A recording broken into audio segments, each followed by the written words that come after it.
Fala pessoal, tudo bem? Bem-vindo a mais um Fred Talks. Esse é o podcast para quem é viciado em empreendedorismo. A gente fala aqui toda semana sobre negócios, a gente traz convidados aí de ramos de atividade totalmente diferente.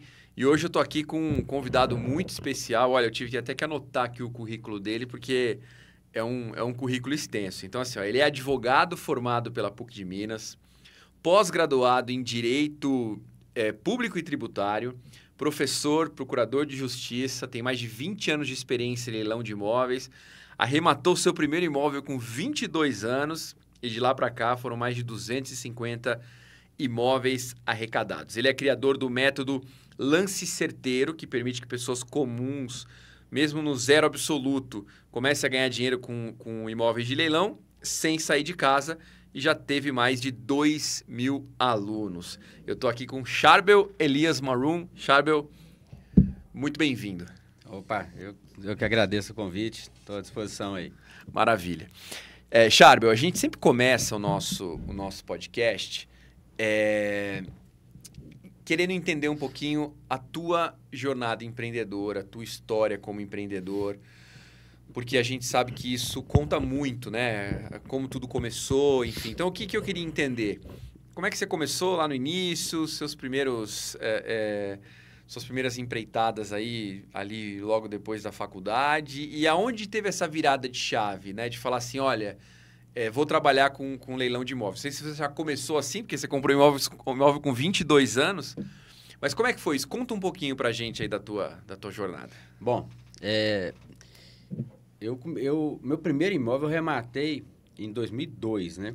Mas a minha história eu falo muito que, na verdade, o que eu mostro para as pessoas é o enriquecimento através de imóveis, né? O investir em imóvel é o que torna a maior quantidade de milionários do mundo, né? A fábrica de milionários. E desde criança, né? Eu nasci, meu pai já investia em imóveis. Meu pai comprou um lote, um terreno, né? Isso lá nos anos 60, construiu vários barracões de aluguel e colocou esses barracões para alugar. E com o aluguel desses barracões, ele sustentou a família. Então, eu fui criado nesse ambiente. Meu pai, a fonte de renda dele era esses imóveis de aluguel. Só que, na época, teve uma alteração na lei e os aluguéis começaram a ficar ruins. E meu pai entrava na justiça para tentar reajustar aluguel. A gente vivia uma época de inflação ali nos anos 80, no Brasil, né? Eu tinha ali sei lá, 10, 12 anos e tal. E meu pai estava tentando resolver esses problemas e eu vi ele enfrentando aquilo. Eu falei, eu vou ser advogado para ajudar meu pai quando eu crescer. E eu fui pensando nisso e tal. Meu pai faleceu. Eu tinha 11, 12 anos. E eu falei, não, vou continuar, né? E aí nós herdamos esses aluguéis aí, minha mãe, né, tal. E não era grandes coisas, não. A gente era uma família de classe média baixa ali e tal. Mas já bancava a família, bancava tudo e tal. Dava para viver ali, mas não era grande coisa, não. Não era sem luxo. Mas e aí eu estudei, me formei, né, fiz várias atividades na minha vida ali, né, até formar, para ajudar a pagar e complementar os estudos. Formei, né, em faculdade particular. E quando eu formei em Direito, advogado, eu comecei a advogar, aí pegava de tudo que aparecia, né? Ação trabalhista, criminal, o que aparecia eu pegava ali para ganhar dinheiro, né? Não tinha família, ninguém na família, fui o primeiro da minha família formado. E aí, um dia eu estava numa audiência trabalhista, tal, aguardando a audiência ali, a audiência atrasava e a gente ficava ali do lado de fora, ali esperando, né, o juiz chamar, tal, para a sala de audiência. E aí tinha um monte de papéis afixados na parede, assim, da Justiça do Trabalho ali. Eu comecei a ler aqueles papéis para passar o tempo, não tinha celular, não, isso foi 2002, 2001 ali. Eu tinha celular, mas o celular só ligava, né? Só ligava, não tinha mais nada. O de flip. Era aqueles Nokia. Tijolão. Aí só ligava, não tinha nem SMS. Aí, então não tinha nem como você distrair, passar o tempo vendo o celular, né? E eu ficando olhando para a parede assim, aí eu vi um monte de edital de leilão, imóvel indo para leilão. Imóvel, assim, indo com 70, 50, 60, 70, 80% de desconto. Eu falei, que isso? Eu comecei a olhar aquilo, aí me lembrei, pô, meu pai gostava de imóvel, falava para eu focar nos imóveis e tal, só que eu esqueci isso, eu larguei isso de lado. E eu focava no trabalho ali. Aí eu falei, eu vou ver isso aí. Quando acabou a audiência, eu corri para o escritório, entrei no computador ali, na internet, e comecei a pesquisar e tal, e não tinha informação nenhuma sobre leilão, nada. Aí eu voltei lá, anotei lá no fórum, no Justiça do Trabalho, anotei lá o endereço, o horário do leilão e fui no dia para ver o que era, conversar. E aí tinha um leiloeiro lá, um auxiliar dele, só os dois na sala e mais ninguém, um monte de cadeira. Eu sentei na cadeira, chegou mais 2 pessoas, sentaram do lado ali, e o resto não tinha ninguém na sala. E o leiloeiro começou, falou um imóvel, falou outro, e ninguém rematava os imóveis, ia passando imóvel, carro, cadeira, fogão, ia tudo para leilão, né? Na hora que acabou, eu perguntei para ele, o que está acontecendo? Você está fazendo leilão, desconto enorme aqui, e não tem ninguém, qual que é o problema disso aí? Ele falou, o problema é que ninguém sabe, o pessoal tem medo, não conhece, e não tem informação. Eu falei, eu entrei na internet, não achei nada, tal. Eu falei, é isso aí, ninguém sabe. Aí eu comecei a perguntar a ele, anotar. Eu falei, eu vou arrematar um imóvel para me aprender. E aí eu fui no próximo leilão. Era todo dia, tinha de terça a sexta, só não tinha segunda-feira. Aí na semana seguinte eu voltei, falei, eu vou arrematar alguma coisa aqui. Aí eu dei um lance lá, arrematei um lote bem baratinho na época. O lote valia, eu arrematei por 10 mil. Só que eu não tinha uns 10 mil, eu tinha 5 mil cheque especial, aí chamei um vizinho meu, ele pôs mais 5 mil ali, 10 mil reais, e aí a gente arrematou aquele lote ali, e eu falei com ele, rapaz, aí ele falou assim, mas será que isso... E o lote estava avaliado em 30 mil. Aí ele falou, será que vale 30 mesmo? Eu falei, rapaz, tá lá escrito, vamos ver. E aí eu fui tudo na cara e na coragem, né? Hoje não, hoje eu faço uma avaliação e tal, mas na época não. E aí nós colocamos à venda, nós vendemos 35 mil o lote. Depois descobri que valia mais de 40 mil e tal, mas a gente estava feliz com aquele lucro. A gente queria vender por 20. E vendemos rápido tal, era um lote vago ali e tal. E aí empolgamos. Aí eu peguei, recuperei, paguei o cartão de crédito, ele recuperou o dinheiro. E aí começamos a arrematar.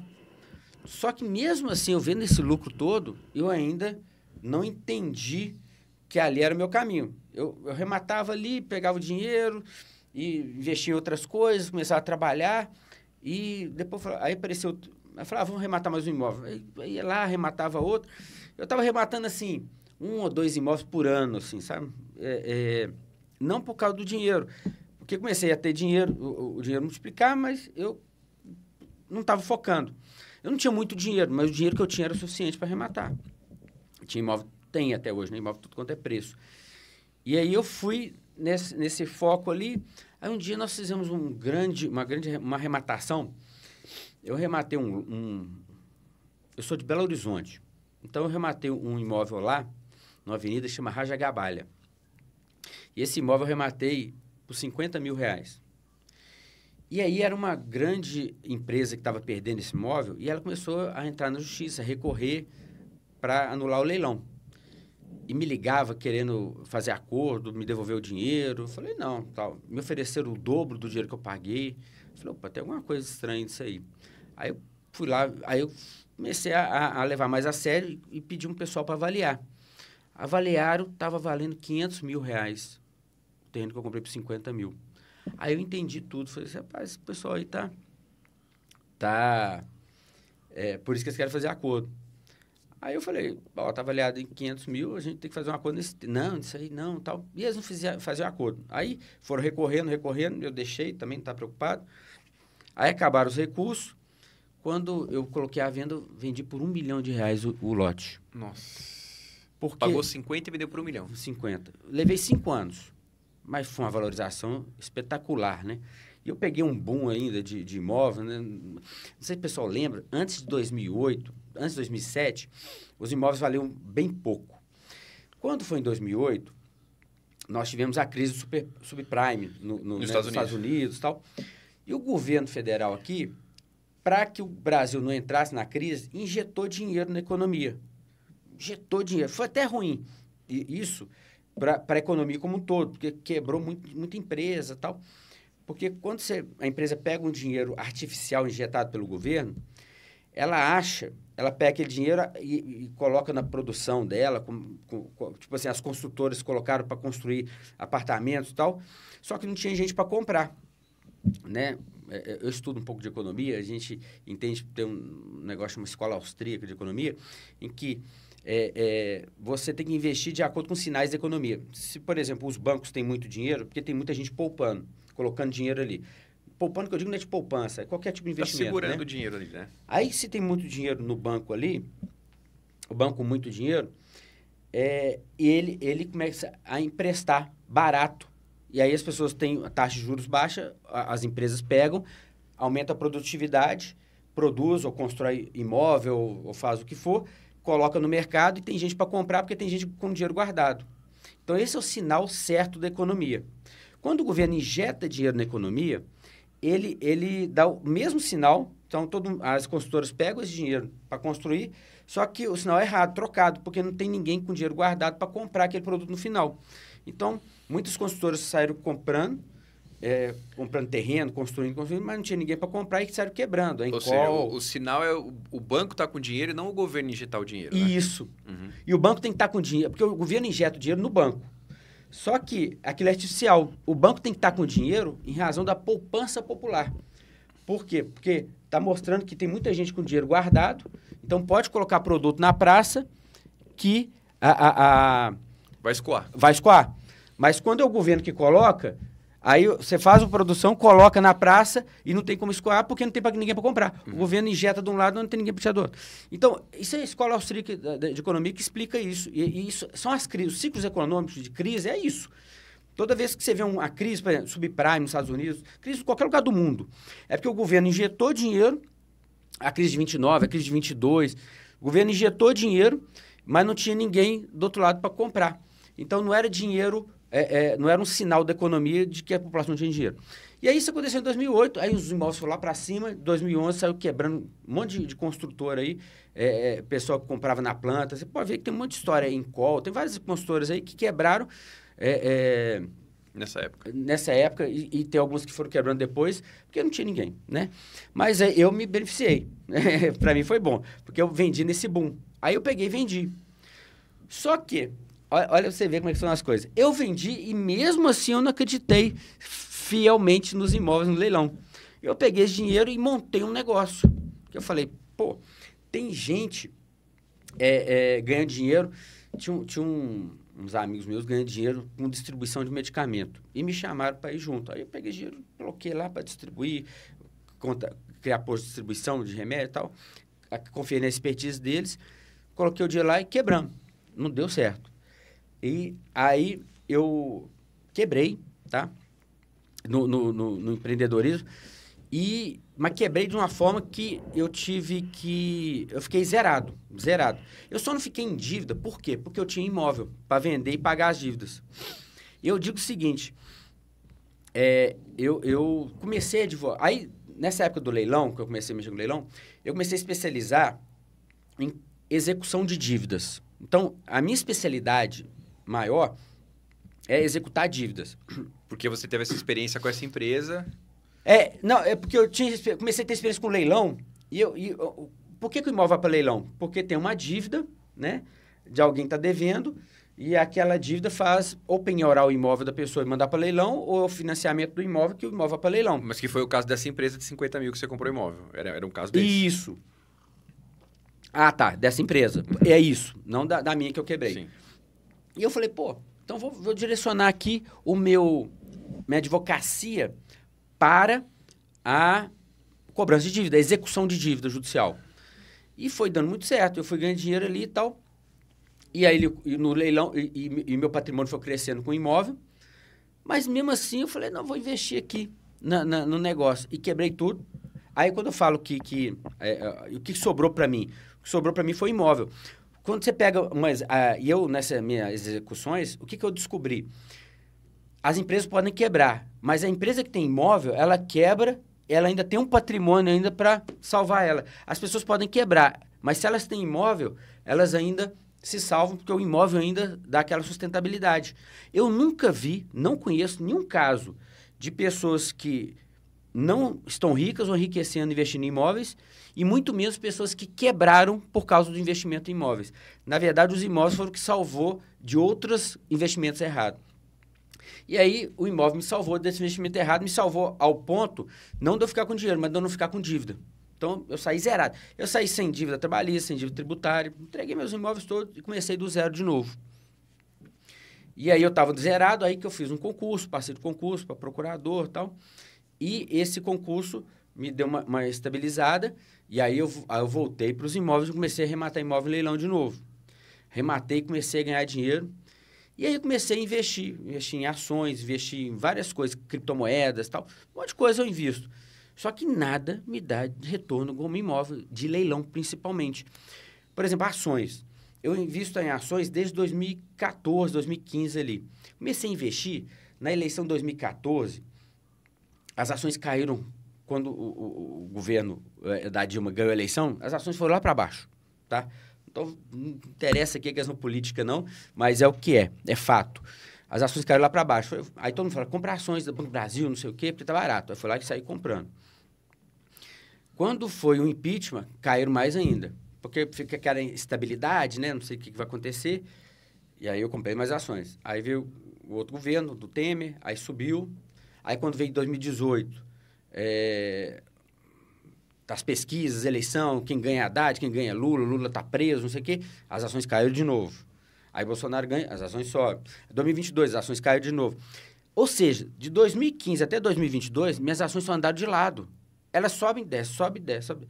Já os imóveis que eu comprei, nunca caíram de preço. Imóvel, ele acompanha a inflação. No mínimo, ele te protege da inflação. No mínimo. Então, ele veio me protegendo da inflação e mais. Como eu compro com desconto, imagina só, eu estou comprando algo que vale 200 mil por 100 mil. Quando eu comprei, eu multipliquei meu patrimônio para 200. Então, de 100 passei para 200. O imóvel ele não muda de preço, não tem volatilidade, como ações que caem e sobem. Se o imóvel hoje vale 200 mil reais, daqui a um ano ele vai estar valendo, em média, 200 mil reais. Mais um pouquinho a inflação, ou menos um pouquinho, não interessa, ele vai estar ali na média. Então, quando eu compro algo no leilão pela metade do preço, eu já sei por quanto eu vou vender e já sei quanto eu vou ganhar. Tem essa previsibilidade, diferente, por exemplo, de uma ação. Eu vou comprar uma ação que vale 50 mil por 20 mil, beleza, né? Tá na baixa, vale 50. Só que daqui a pouco ela começa a valer 15, 10, 8. Isso aconteceu com várias ações do Grupo X, do Eike Batista, com Petrobras. Eu lembro Petrobras a 25. Aí caiu para 20, um monte de amigo meu saiu comprando. Depois caiu para 15, eles compraram. Caiu para 10, eles compraram.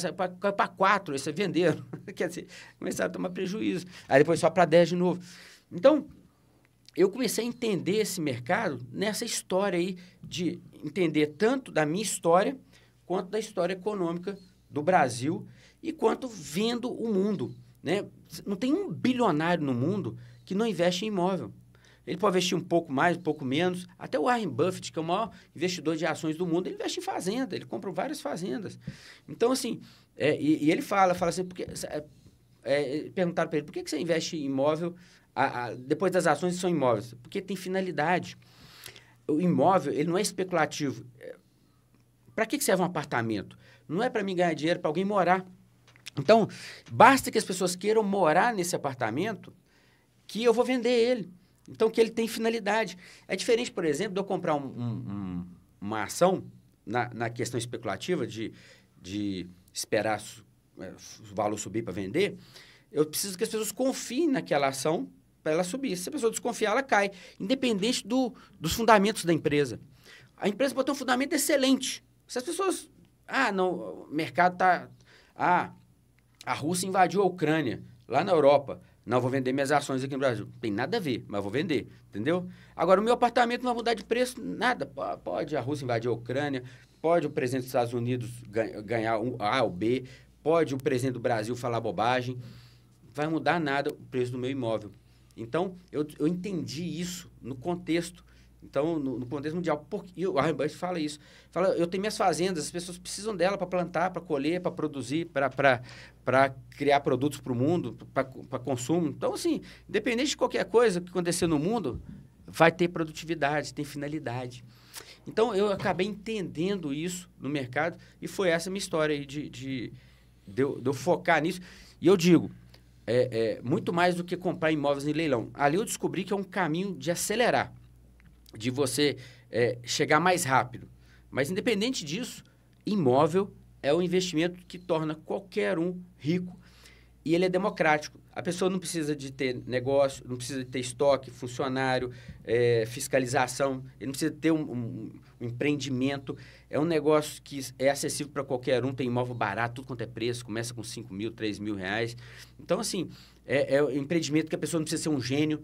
Por exemplo, eu tenho um amigo meu que ele criou uma startup que hoje vale R$1 bilhão, e o cara é um gênio, entendeu? Mas quantas pessoas conseguem fazer isso? Agora, quantas pessoas conseguem comprar imóvel, investir em imóvel? Acessível todo mundo.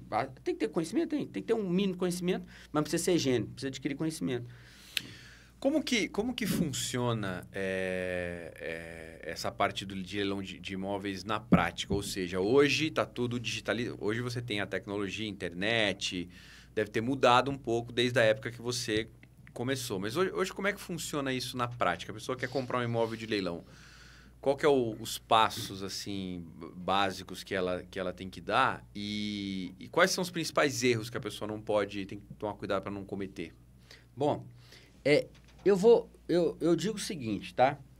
O erro principal, o erro que vai te fazer, o único erro que eu vejo que pode fazer a pessoa perder dinheiro no leilão é pagar mais caro do que vale.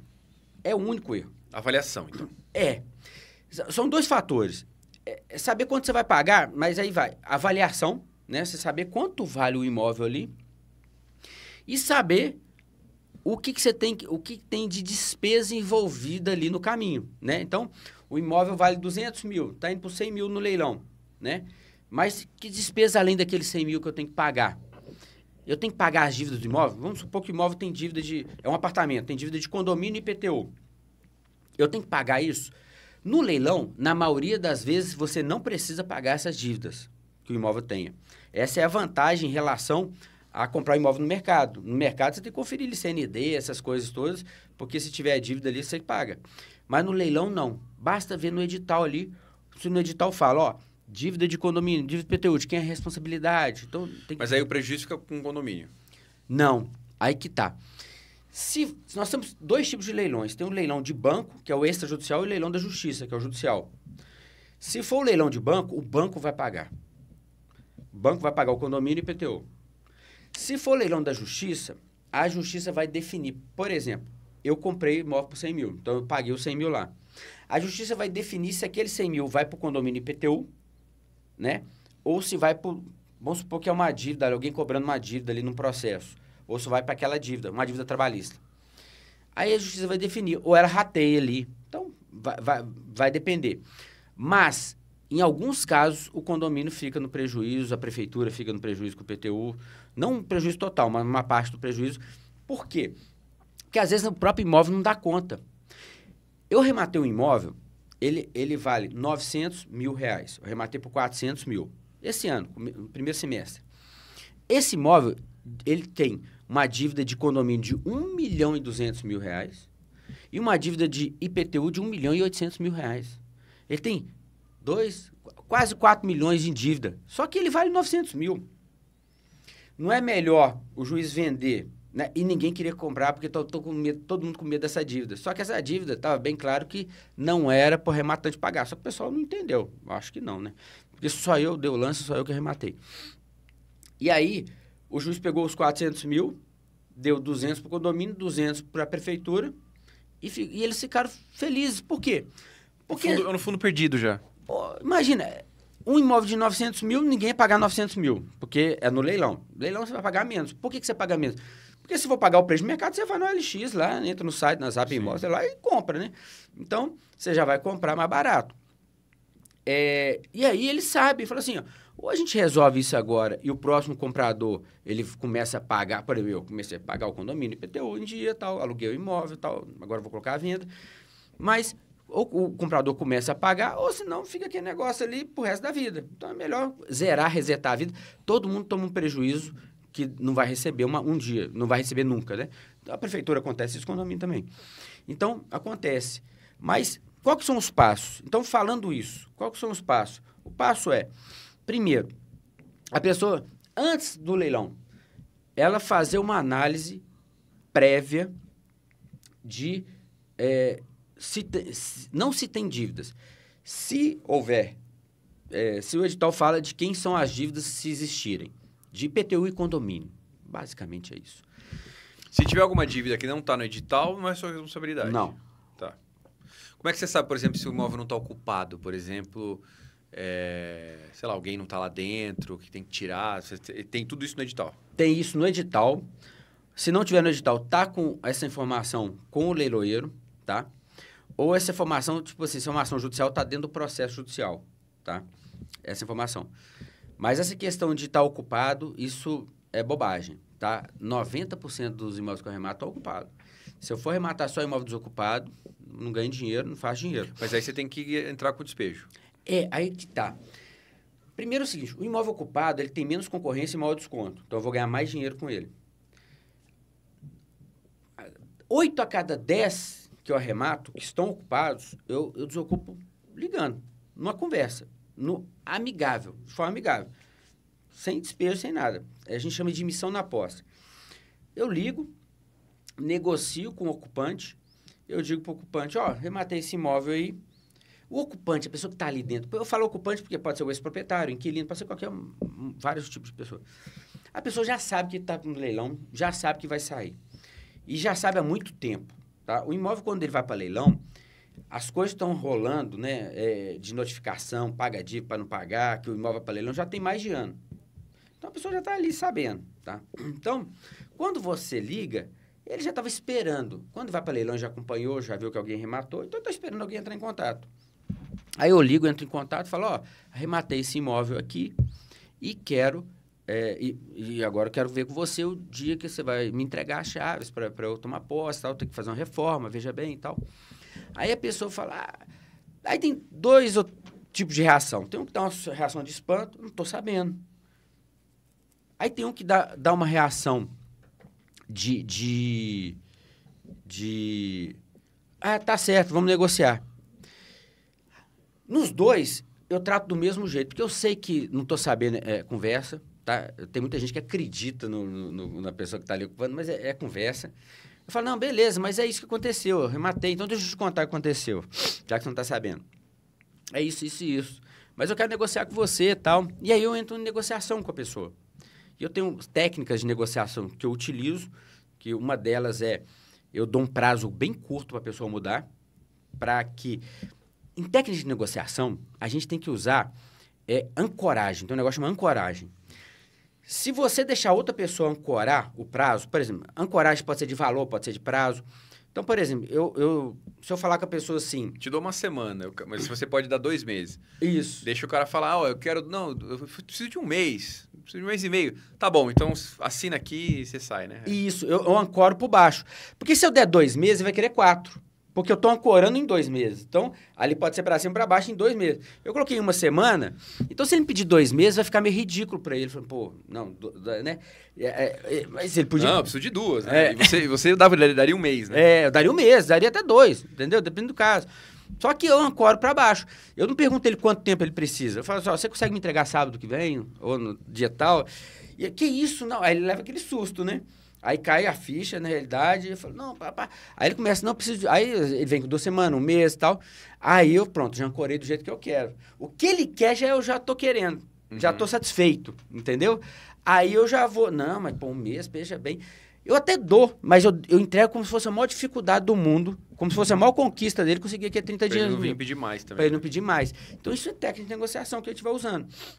Então, uma das formas é prazo, dinheiro. Os caras fazem, pô, veja bem, eu tô sem dinheiro para fazer mudança, eu preciso juntar um dinheiro aqui para pagar o aluguel. Faz o seguinte, eu pago sua mudança, entendeu? Lógico, eu não entrego de mão beijada. Eu falo, não, aí eu começo a insistir, dou uma dificultada e tal. Falo, vamos fazer o seguinte, te pago sua mudança. Às vezes eu pago um mês de aluguel para ele em outro lugar. Veja bem, se eu gastar ali com ele 3, 4, 5 mil reais, tá? Depende do valor do apartamento, do imóvel. Imóvel de 200, 300 mil reais, né? Para mudar, me entregar com 30 dias, tá bom, eu estou economizando isso com advogado. Eu vejo primeiro... Não só isso, né? Se você pega um imóvel, às vezes, com briga, você vai ficar 1 ano para pegar esse imóvel, 6 meses.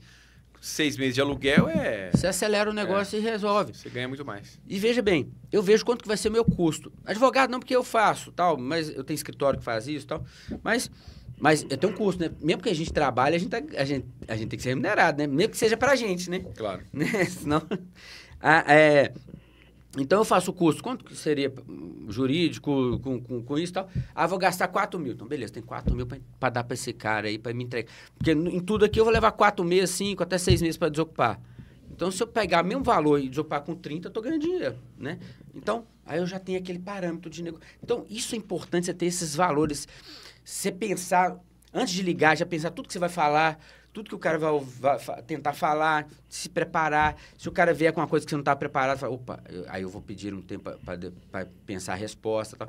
Então, é técnica de negociação. Então, o que acontece? Eu desocupo, a cada 10, 8 eu desocupo ligando, telefonando e desocupo.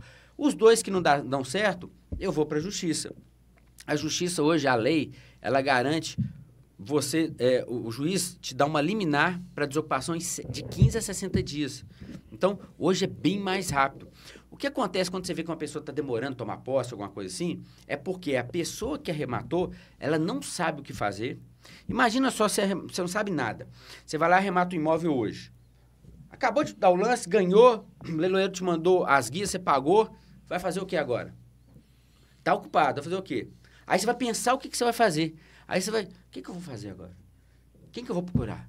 Não, acho que eu tenho que arrumar um advogado. Não, não sei. Será que eu vou? Não, como é que eu acho o telefone do cara? Onde que eu acho o cara? Tá, aí você começa a parar para pensar e fala, não, deixa eu vou buscar um menino na escola. Pera aí que eu vou trabalhar. Isso aí passou 3 meses. Isso aí passou 3 meses. Entendeu? Então, o maior culpado na demora da desocupação é o arrematante. Se ele sabe tudo que ele tem que fazer eu rematei, paguei a guia, eu já ligo pro cara. Eu já estou com o telefone dele, já sei o que falar, já sei o que negociar, já entendo ali o que o cara... Tipo assim, é um apartamento de alto padrão, médio padrão, baixo padrão, é no interior. Já sei o tipo de pessoa que está morando ali, como que eu levo a conversa, se é uma pessoa mais humilde, se é uma pessoa mais esclarecida. Então, você já tem isso tudo, entendeu? E tem o detalhe. A lei ainda fala o seguinte, que essa pessoa que que está no apartamento, ela tem que te pagar aluguel, o IPTU e o condomínio enquanto ela estiver morando lá. Do dia que você arrematou para frente. Para frente. A lei fala que até antes, mas se você for na justiça, a justiça vai falar que é do dia da arrematação, eu prefiro considerar isso. Mas é o seguinte, porque tem juiz que entende de um jeito, tal, mas aí eu considero do dia da arrematação para frente. Aí que eu falo com o cara, eu falo, deixa eu te falar. Aí, isso é uma dos outros argumentos que eu uso na negociação. Veja bem, aí ele, mas eu quero 3 meses. Eu falo, veja bem, senão eu vou ter que pedir na justiça, a juíza me dá, precisa desocupar em 2 meses, 60 dias, só que vai ser mais do que eu estou pedindo. Só que você vai ter que pagar aluguel, condomínio, vai ter que pagar isso, pagar aquilo, vai pagar advogado, pagar custas, quer dizer, vai ficar caro. Em vez de você pegar esse dinheiro e ir para um outro apartamento, pagar sua mudança, tal, você vai ter que me dar esse dinheiro. Eu ainda vou sujar seu nome, vou fazer até você me pagar. Então, assim, na boa, vamos resolver isso na boa, entendeu? E aí o cara entende, porque ele vai ter que mesmo. Se eu entrar com uma ação judicial contra a pessoa, ela sabe que ela vai ter que se defender naquela ação e aquilo vai ter consequência. Ela sabe que vai perder, sabe que não vai ganhar, porque muita gente fica enrolando para ficar morando de graça. E eu peço ao juiz para determinar que a pessoa deposite em juízo o aluguel enquanto estiver lá, entendeu? Aí mexeu no bolso, ficou incomodado, a pessoa dá jeito. Então, são várias técnicas que a gente usa para acelerar. Acelera aí 10, 8, 20 vezes a desocupação e não fica esse tempo todo. Então, toda vez que você vê alguém demorando muito a tomar posse, é porque a pessoa demorou muito a tomar as decisões, as iniciativas, e quando tomou errado. Às vezes, por exemplo, ao invés de ligar, fazer uma negociação, já pediu advogado para entrar na justiça. entendeu? Estava fazendo errado. Existe uma regra, assim, por exemplo, bom, imóvel bom é na região X, imóvel bom é apartamento, imóvel bom é imóvel comercial, imóvel bom é imóvel mais caro, imóvel bom é melhor vários baratinhos. Tem uma regra para isso ou analisa item por item? É o seguinte, se eu vejo uma boa oportunidade, um imóvel muito com desconto, um bom desconto em qualquer lugar, eu fico tendencioso a comprar e sempre compro e sempre consigo ter lucro. Agora, se você quiser aumentar a sua margem de lucro, vender mais rápido, ter mais chance de acelerar tudo, existem algumas regrinhas que você pode seguir. Por exemplo, São Paulo capital, uma cidade igual São Paulo, apartamento vende mais rápido que casa. Porque casa é uma cidade perigosa, São Paulo. Tem a questão da segurança. Então, as pessoas preferem apartamento. Interior, as pessoas preferem casa do que apartamento. Então, você visualizar isso. Por exemplo, comercial. Loja de rua é melhor do que sala comercial. Sala comercial é muito ruim de vender. Mas é lógico, é ruim, Mas uma sala que vale 300 mil, você vender por 200, 220, 250, vender mais rápido que as outras. Eu digo muito que é o seguinte, porque o importante não é só comprar, é vender. Tem um livro que chama Pai Rico, Pai Pobre, de Robert Kiyosaki. Ele diz o seguinte, e ele é um dos caras que mais investe em imóveis no mundo, a riqueza dele, a fortuna dele é com investimento em imóveis. E ele fala que é o seguinte, qual que é o segredo dele? É comprar na hora da compra. Ele fala assim, você vende bem quando você compra bem.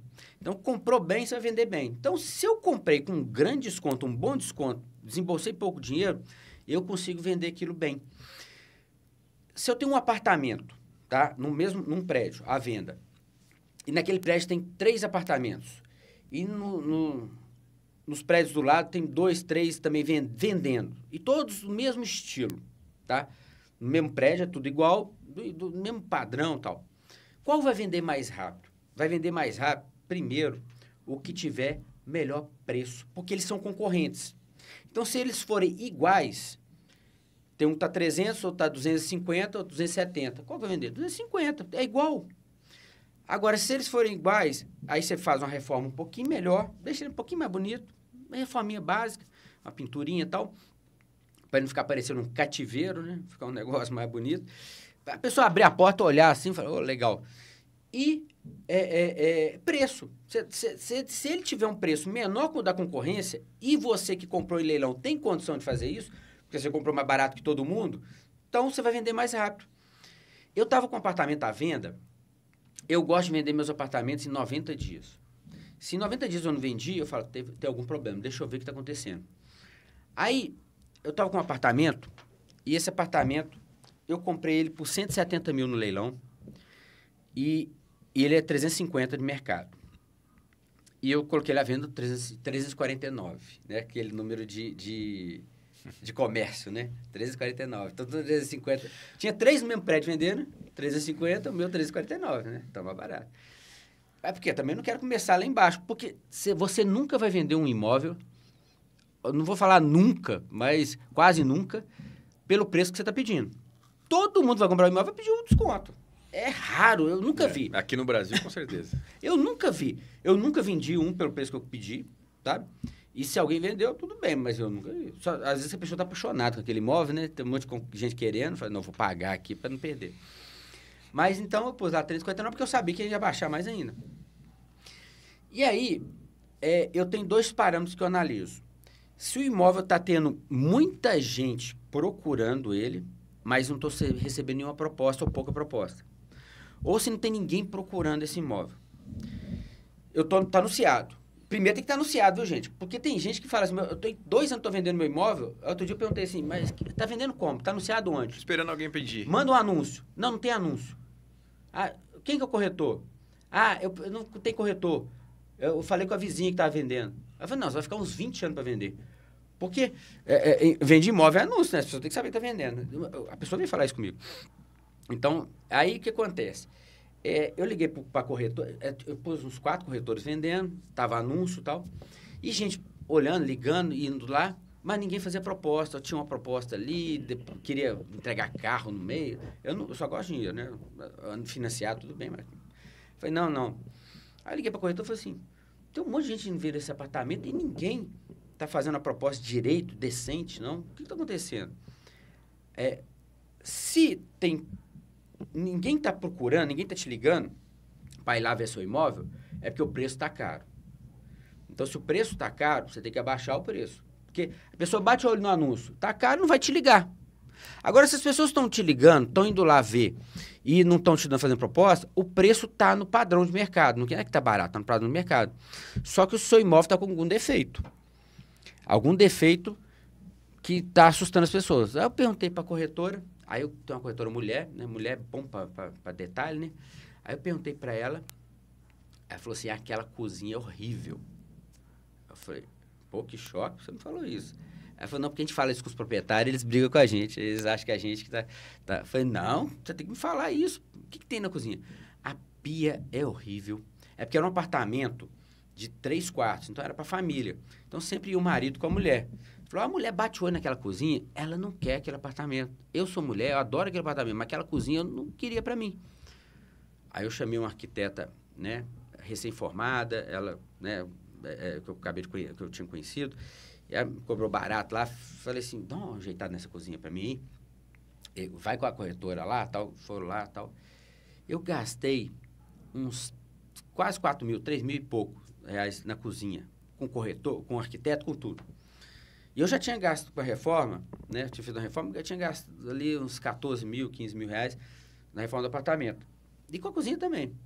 Aí o que ela fez? Ela trocou a pia, tinha uns armários embaixo da pia, tudo velho, tudo, as portas. Ela arrancou, deixou sem armário, pintou, fez uma pintura ali de uma cor ali que ela entendeu bonita e tal. Resumindo, essa reforma levou 3 dias. 3 dias. Era um negocinho besta de tocar pra... Em 10 dias eu vendi o apartamento. Em 10 dias eu tive 3 propostas. Por quê? Porque o apartamento, é lógico que eu vendi mais baixo, né? Eu dei desconto e tal. Aí tive 3 propostas em 10 dias por causa da cozinha que estava horrível. Então, assim, são 2 parâmetros que eu vejo. Se tem gente ligando, não tem gente ligando, é o preço. Está errado o preço. Não adianta, não é o preço que você quer, é o preço que o mercado está disposto a pagar. Se tem gente ligando, indo lá e não está pegando, o imóvel precisa de uma mexidinha ali. Aí você precisa bater um papo com o corretor. O corretor tem um olhar apurado para isso, porque ele está indo lá. Ele vê a pessoa que está indo lá, né? Você compra imóvel só perto de você, aqui só São Paulo. Você compra, para aparecer uma oportunidade lá em Recife, porque tem essa...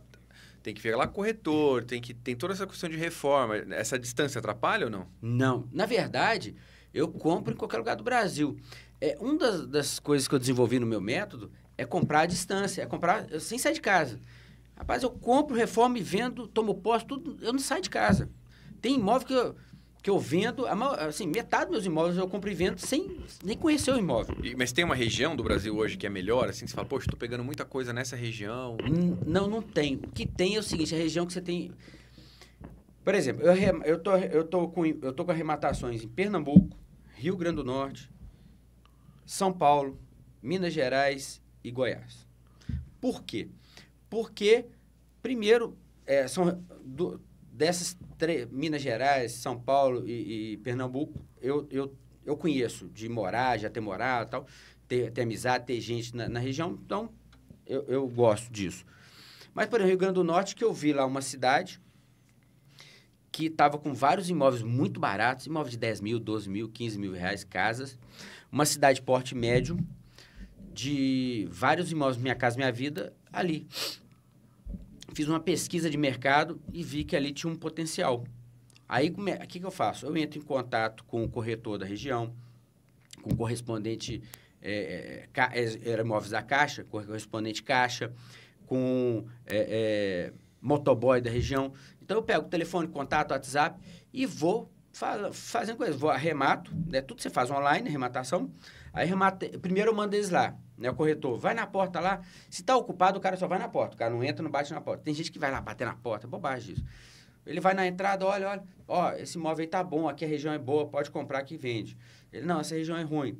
O imóvel está desocupado, ele entra, olha e me dá o feedback de preço, por quanto vende e tal. Você tem acesso antes, então, a essa lista, né? Para poder fazer esse... Tem, todo mundo tem. Tá. Isso está no site da Caixa E é até bom falar isso. Ou está no site da Caixa ou dos leiloeiros. Então, como é que eu acho o site do leiloeiro? Site da Caixa, joga lá Imóveis Caixa no Google que você vai achar. Leiloeiro, entra no site da Junta Comercial do Estado, né? A pessoa mora em São Paulo, Rio, Minas. Cada estado tem uma junta comercial e todo leiloeiro tem que estar cadastrado ali. Tem uma lista. E ali são sites confiáveis para o cara não cair em golpe, né? Tem isso também. Aí eu entro em contato, formo uma equipezinha ali, sem custo nenhum. Essa turma vai lá, olha para mim, aí eu pago a gasolina, o cara vai de moto, pago 50, 100 reais, ele vai lá, fica todo feliz e tal. Depois eu vou lá, arrematei, falo para ele voltar lá, entrar em contato com a pessoa que está lá, pegar o telefone, eu ligo para a pessoa, desocupo, ou ele mesmo já faz isso e tal. E aí eu faço a reforma, ele vai lá, leva os pedreiros, faz um vídeo para mim, eu pego um videomaker da cidade lá, por exemplo, no Rio Grande do Norte, essa cidade lá, peguei o videomaker, o cara me cobra 100 reais para fazer o vídeo da casa inteira e tal. Faço um pix para ele, filma a casa e tal. Aí eu vejo antes, ele vai lá, faz um orçamento, me manda o orçamento, eu aprovo. Vou lá entro em contato com o depósito de material de construção, ele entra, me dá o telefone, eu ligo pro cara, negocio. O cara entrega o material, eles todo dia tiram foto, filma, vídeo e tal, manda para mim de como tá a obra, reforma, o andamento. Aí a gente combina o preço e tal, no final eu pago uma parte antes, uma parte no final da mão de obra. Tá pronto, eu vendo o imóvel, tá? E aí são imóveis Minha Casa Minha Vida. São imóveis que, por exemplo, nessa cidade, né? Que eu gasto ali entre 40 mil, no máximo 50 mil reais e vendo por 100, 115 mil. Entendeu? Tem um lucro ali. Eu gasto 40 e tem um lucro de 40. Gasto 50 e tem um lucro de 40, tá? É livre para mim. Na hora de comprar o imóvel, então, uma das métricas que você vai usar ali é que tem que comprar o imóvel o quê? 30% do valor que ele vale. Porque você vai ter que reformar ainda ou não. Você tem um número aí que você fala assim, pô, um número mágico? Tem o mínimo que eu pago de desconto é 40%. O máximo que você paga? O mínimo de desconto. O mínimo de desconto. Entendeu? Então, assim, o máximo do valor, 60% do valor de mercado do imóvel. Vamos tá. assim. Então, até 40 você vai, então. Até 40. Mas o ideal que você busca é o quê? 66? 50 para cima. Entendeu? Eu fico lutando para chegar metade do preço. Metade do preço. Entendeu? Tá. Então, mais 40% dá lucro ainda. Se eu pagar 35% eu vou ter lucro? Pode ter. Mas eu não gosto desse pode ter. Entendeu? Tá. Você pode ainda conseguir uma margem de lucro. Tem gente que consegue. Mas eu prefiro 40% seguro. Então, 40% de desconto para mais é o que eu compro. Tá. Existem... você tem o teu curso, né? Que chama Método Lance Certeiro. E aí a gente até falou no começo, né? Que você falou ali, né? Que permite que pessoas comuns, no absoluto zero, comecem a ganhar dinheiro com leilão sem sair de casa. O que é esse absoluto zero? Isso funciona realmente? Ou seja, uma pessoa que... Porque a pessoa vai ter que ter um mínimo de investimento. Como é que é isso? Como é que é esse curso? Como é que é esse absoluto zero que você fala? O absoluto zero pode ser de duas formas. Absoluto zero de conhecimento. A pessoa não sabe nada. Tá. Então, a pessoa nunca vendeu uma bala na vida, não sabe nada. Então, ela consegue entender o mecanismo de compra e venda e tal. Porque, na verdade, é comprar e vender imóvel com lucro. O leilão é um lugar que você compra com desconto. É como se você tivesse uma Black Friday de imóveis. Se tivesse um mercado com imóveis numa prateleira com desconto de 50%, 70% e tal, você vai lá e compra. Agora você tem que saber onde está esse mercado, como comprar, como vender. Então, ali o método, ele vai ensinando esse passo a passo, tá? De encontrar o imóvel, de arrematar, daquilo que eu te falei de tomar posse, de reformar, disso aí que eu falei de fazer tudo à distância e tal. E você tem um absoluto zero de dinheiro também. Então, é lógico que a pessoa, para arrematar, ela precisa ter um dinheiro, tá? Quanto que eu preciso para começar? Por exemplo, um imóvel desse barato, Minha Casa Minha Vida, aí que eu falei. Em torno de 20 mil reais, é tranquilo para a pessoa arrematar. Entre comprar, arrematar, reformar, pagar as despesas e vender. 20 mil reais dá para fazer? Dá para começar. É lógico, quando a pessoa tem mais dinheiro, quanto mais dinheiro você tem, mais oportunidades você tem, né? Você tem R$1 milhão, você consegue ter vários tipos de imóveis. Se tem menos, você vai ter que ter um trabalho maior, vai pegar imóveis mais afastados, mais acabados, imóveis em cidades mais longe, mais distante e tal. Então, mas faz parte do jogo, né? Você tem que começar. Começou, pega aqueles 20, transforma em 50, agora você tem 50. Agora pega 50 e transforma em 80, 100 e vai fazendo isso. Então, o jogo é esse. Mas tem gente que não tem nada de dinheiro. 0, 0, 0. Poxa, como é que eu faço? Aí eu falo, duas coisas. Ou você junta um dinheirinho, 1.000 por mês ali e tal, pega um imóvel financiado, você pode financiar aí no leilão, paga a prestação baratinha lá. Tem imóvel ali, por exemplo, um imóvel de 200 mil, você remata por 100 mil, você dá 5 mil de entrada, 5% de entrada. E com despesa, tudo 15, 20 mil reais, aí você não precisa desembolsar tudo, aí no outro mês você mais 1.000, mais 500, dá para fazer assim. Ou se não, dá para a pessoa, ela aprende as técnicas e chama alguém que tem dinheiro, alguém que tem nome para financiar. E aí essa pessoa faz tudo o nome dessa pessoa, essa pessoa vai ter um lucro, paga uma comissão e ela ganha dinheiro. Aí ela faz outro trabalho, aí eu chamo consultor de arrematação. E ela começa a ganhar dinheiro para ela fazer as arrematações dela no futuro. Ou se não, ela tem pouco dinheiro. Eu tenho só 5 mil, não consigo mais. Então, junta aí mais 3, 4 pessoas de 5, 10 mil reais ali, faz um grupo e arremata em conjunto. Então, eu vou mostrando essas formas, essas alternativas das pessoas que estão no absoluto zero, para tanto de conhecimento como de dinheiro para fazer a primeira arrematação e começar a construção do patrimônio. Quanto custa hoje para fazer esse curso? Quanto você cobra hoje? Custa 3 mil. E aí você ensina o quê? Ensina todas as técnicas, onde a pessoa compra, como é que faz a documentação, todo esse passo a passo? Tudo.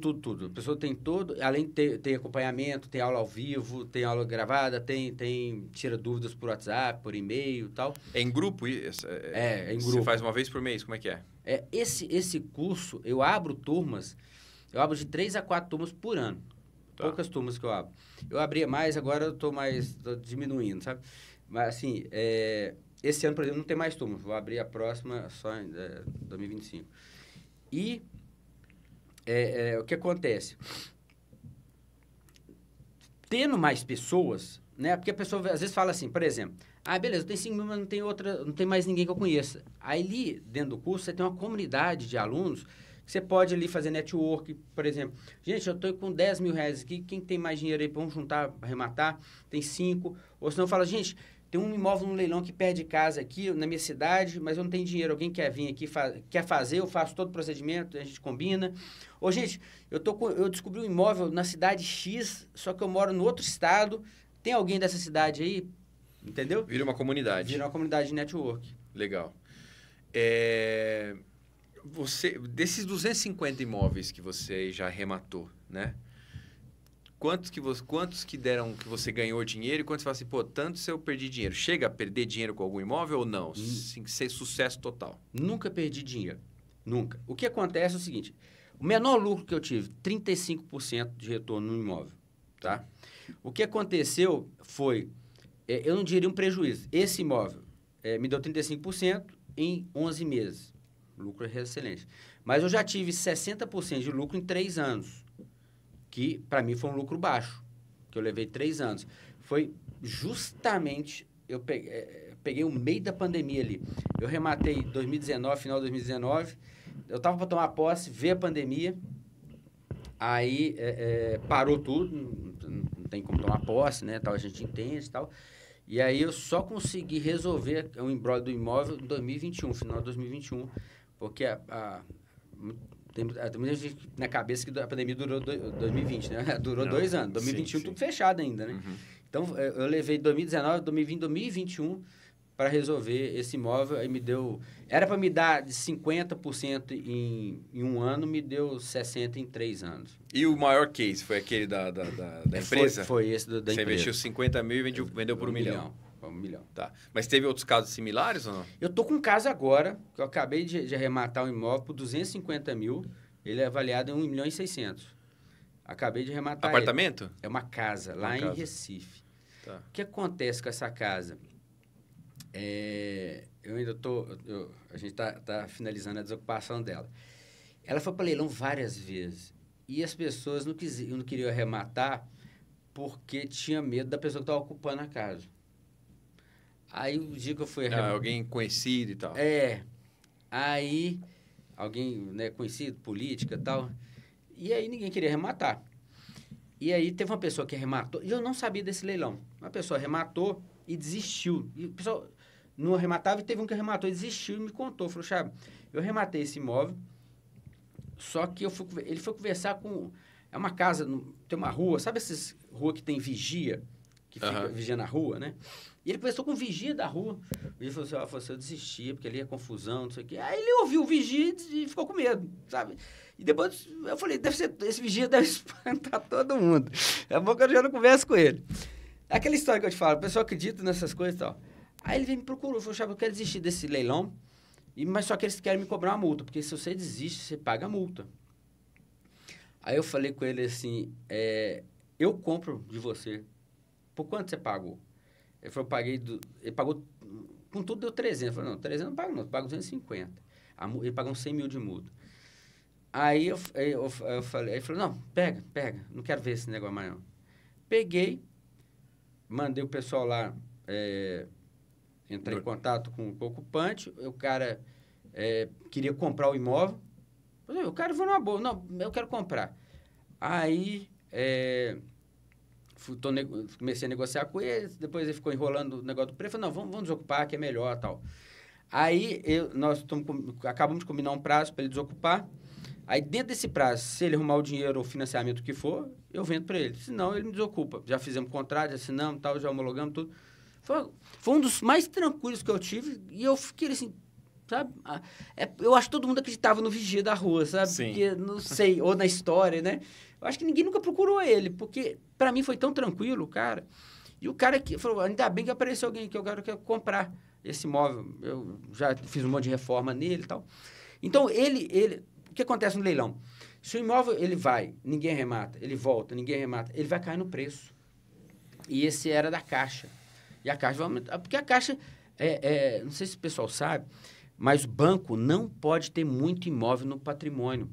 São duas regras, uma regra internacional, que chama Tratado de Basileia, e uma regra nacional do Banco Central, que limita a quantidade de imóveis que o banco pode ter no patrimônio. E toda vez que a Caixa financia um imóvel, a pessoa não paga, ela incorpora isso no patrimônio dela. E ela precisa se livrar. E mais que ela não pode ter imobilizado. Então, ela tem que... 250 mil, ela faz 2 milhões em um ano, né? Melhor do que ela ficar com esse parado lá. E ela fica pagando IPTU do imóvel. Sim. Então, ela vai baixando o preço até... Se você puder, toma para você esse negócio aqui, eu não quero mais, não. Então, ela baixou num ponto que ficou atrativo, assim, ao extremo, sabe? Você falou lá no começo que você ia nos leilões presencialmente lá, tinha 2 pessoas sentadas e as coisas iam passando, ninguém comprava. Hoje em dia, a gente vê que, assim, com a internet, com acesso à informação, tem muita gente que dá curso, tem muita gente que tá trabalhando com leilão hoje em dia. Esse é um assunto que está na moda, vamos dizer assim, né? Você acha que existe um risco de... A primeira pergunta, se existe um risco de saturar isso, porque daqui a pouco você tem lá, sei lá, você entra num leilão ali para 5, 6 coisas ali, tem 40, 50, 200, 300, sei lá quantas pessoas para arrematar. Ou seja, você acha que a divulgação tão grande desse mercado pode fazer com que a procura seja maior do que a oferta e isso suba os preços e viabilize esse negócio? Você acha que corre um risco do leilão ter um futuro arriscado por conta disso, da demanda muito grande e maior do que a oferta? Então, essa seria a primeira pergunta. Não vejo isso não, porque é o seguinte, tá? Se a gente pudesse ver um ponto de saturação, podia ser hoje, mas não existe isso. Vamos lá. Imóvel de baixa renda. A gente tem imóveis Minha Casa Minha Vida, indo para leilão. O governo federal, ele disponibiliza em média 10 bilhões por ano para a construção de imóveis Minha Casa Minha Vida. Desses imóveis construídos todo ano, 40% vão para leilão. 40% é inadimplência do Minha Casa Minha Vida. 4 bilhões por ano de imóveis Minha Casa Minha Vida indo para leilão. E a pessoa não pode vender, acho que nos primeiros 5 anos, né? Não pode vender. Então, são 4 bilhões por ano e que vão acumulando ano a ano. E tá sobrando. Você entrar e ver imóvel espalhado, casas, tem espalhado assim, sem gente querendo. Médio padrão, também não. Imóvel ali entre... Minha Casa Minha Vida, eu tô falando faixa 1 ali, abaixo de 200 mil, tá? De 10 mil a 200 mil. Se pegar 200 a 500 mil ali, Também não. Tem muito imóvel ali e tal. O que tem... E alto padrão esquece. Aí que não tem concorrência também nenhuma. De 1 milhão para cima, a concorrência é baixíssima.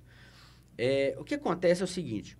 Muita gente vai, eu vejo isso toda hora, a pessoa vai, entra no oba-oba, não estuda, não analisa, às vezes participa de um leilão, 2, 3, não, isso está muito concorrido, e desiste.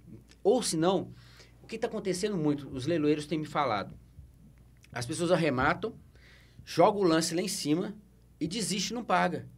Aí chama o segundo, o terceiro, o quarto, o quinto, o 20º colocado. Então, um conselho até que eu dou dê lance e deixe seu lance registrado, porque as pessoas vão desistir e vai chegar em você. Se der vários lances ali, a chance de chegar em você é maior. Por quê? Porque as pessoas estão arrematando lá em cima, na hora que vê fazer... Elas vão fazer conta depois que arremata. Aí vê que não vale a pena mais. Então, assim, se tem... Pode ter alguns lugares ou algumas épocas do ano que você tem uma concorrência maior. Tipo São Paulo, capital. Aparentemente tem uma concorrência maior.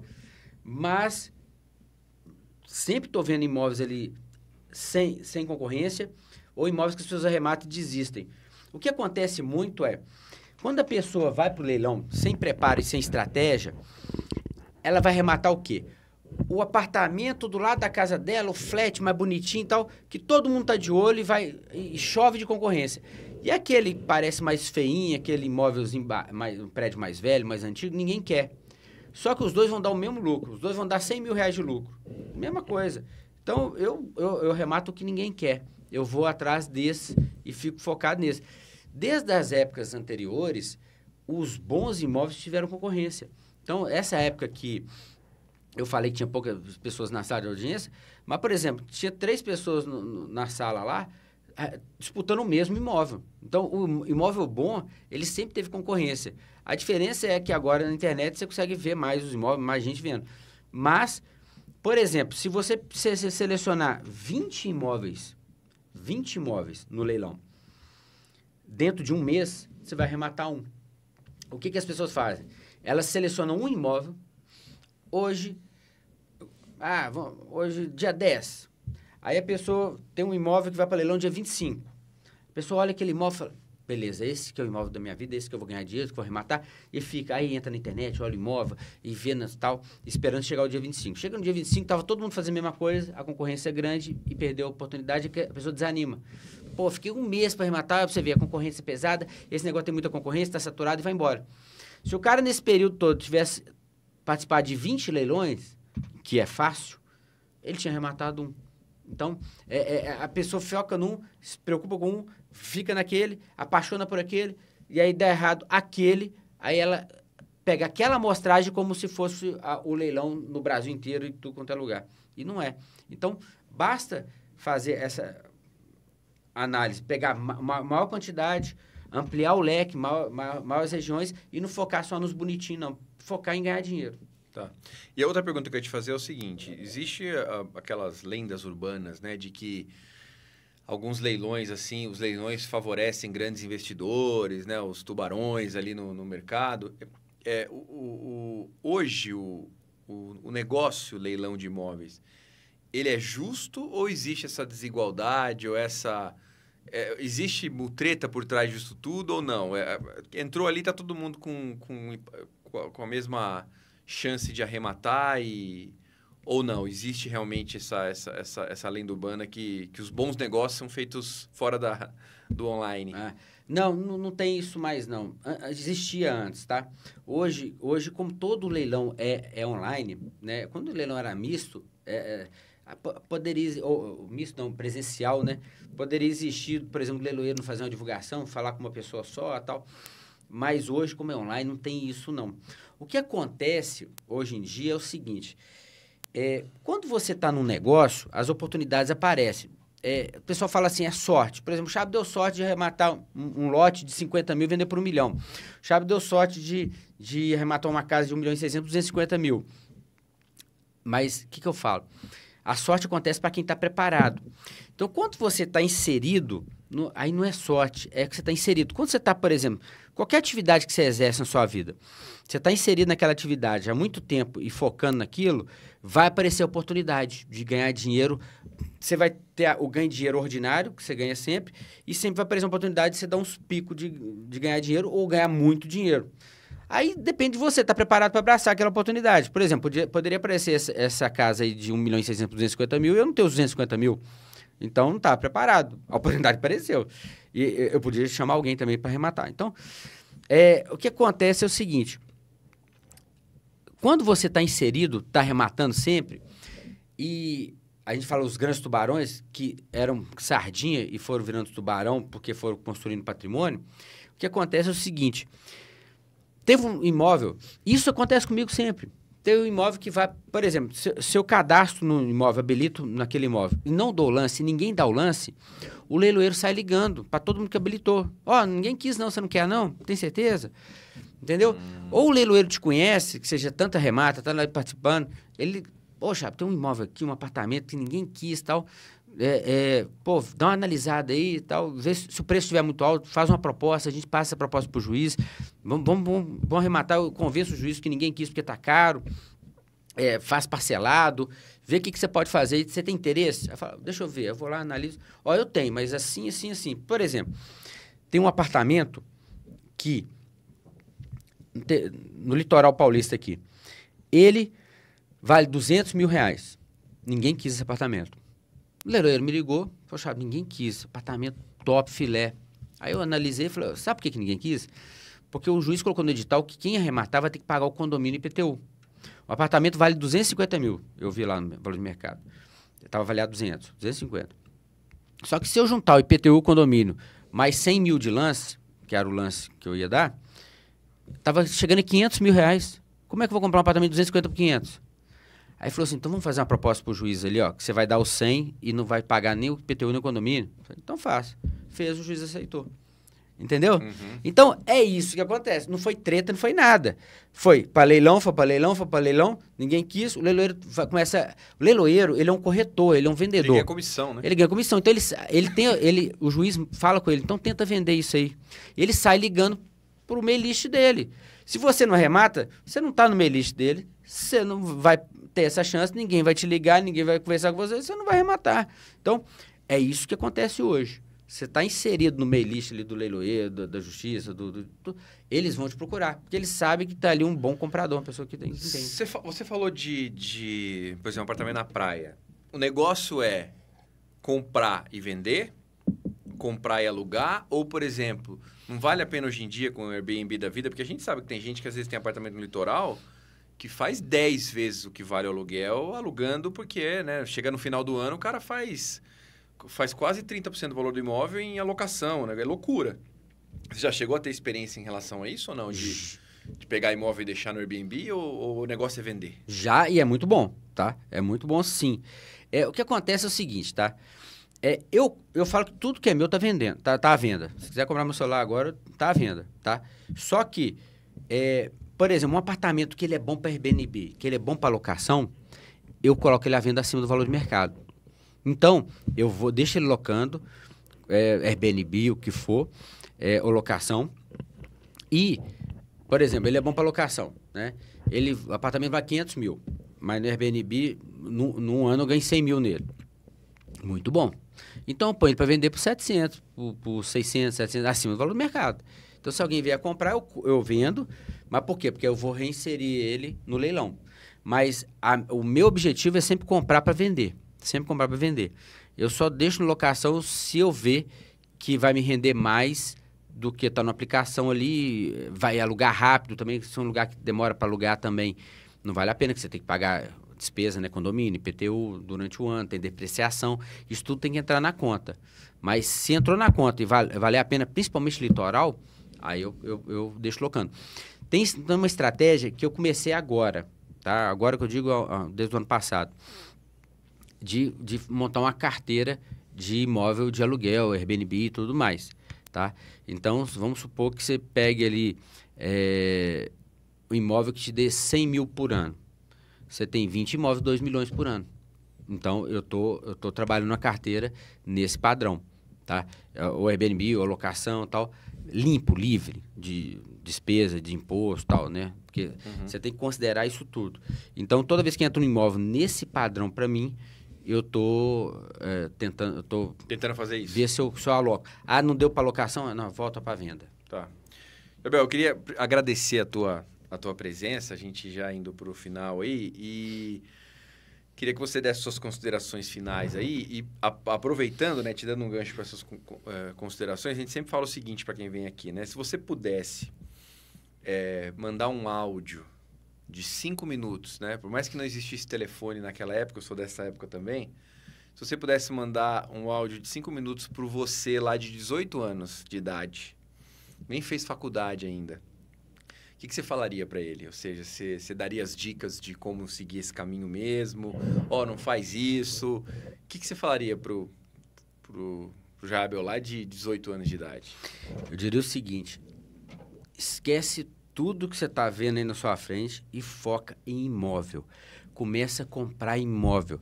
Todo tipo de imóvel, começa a estudar mercado de imóvel, começa a investir em imóveis, seja no leilão, seja... Porque leilão é uma das formas de comprar imóvel barato. Você tem um imóvel barato, por exemplo, da pessoa que está desesperada, tá? A pessoa está com a corda no pescoço, imóvel de herdeiro, o imóvel está com problema no inventário. É lógico, você tem que saber resolver. Tanto de experiência que eu tenho, eu sei resolver essas coisas. Então, você tem formas de comprar. Eu compro imóvel com 50% de desconto de pessoa que o imóvel está dando inventário. Eu ponho para alugar, na hora que resolver ali, eu recebo. Então, eu falo, foca em imóvel. Todo o dinheiro que você ganhar, você vai investir em imóvel. Seja para revenda, seja para aluguel, seja em leilão. Começa a construir um patrimônio imobiliário. E não para mais. E vai, e realoca, e viva disso. Eu volto a dizer, nessa minha vida inteira, eu arrematando para mim e acompanhando arrematantes, acompanhando investidores que arrematam, fazem todos os tipos, não conheço ninguém que não esteja rico ou enriquecendo. Não esteja rico ou enriquecendo. E não conheço ninguém que quebrou, faliu. Ah, coitado. E você não consegue enxergar, olhar para uma pessoa que tem vários imóveis e ficar com dó dela. Coitado daquele cara, ele tem uns 20 apartamentos, que dó dele. Olha que cara, ele tá com 10 casas. Agora, às vezes eu vejo um amigo meu abrindo um restaurante, falo, não, aí eu morro de dó, sabe? Eu vejo um cara abrindo uma lanchonete, um comércio, eu falo, nossa, tomara que dá certo, tomara. Aí você chega lá, tá vazio, você fica com dó e tal. Eu tenho dó de empreendedor, ainda mais no Brasil, que sofre muito, paga muito imposto, tem trabalhista, tem fiscal, prefeito, todo mundo quer tomar um naco do cara. Então, eu morro de dó de empreendedor. Agora, não tem dó nenhum de quem investe em imóvel. Zero dó. Então, é isso. Eu falaria isso, sabe?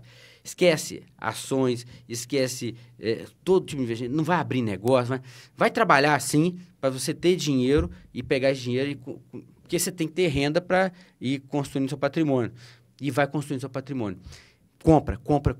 E se você compra, e se você vender, compra outro com dinheiro. Mas não torra esse dinheiro, não. E aí você vai chegar lá. Maravilha. Novamente, obrigado pela tua presença, obrigado pela aula. Tenho certeza que quem puder assistir depois no YouTube aí todo o nosso conteúdo na íntegra aí o nosso podcast de hoje vai ter uma aula de um especialista e eu tenho certeza que vai ajudar muita gente. Thiago, obrigado. E você que está aí com a gente, não se esqueça, né, de curtir aí o nosso canal no YouTube. A gente vai ter também, se você estiver vendo nos cortes aí do TikTok, pode ver na íntegra, né, no YouTube também. E a gente está aí toda semana falando sobre empreendedorismo, sobre negócios. E você que é viciado em empreendedorismo e negócios, fique aí sempre nos seguindo. Valeu demais, pessoal. Até a próxima.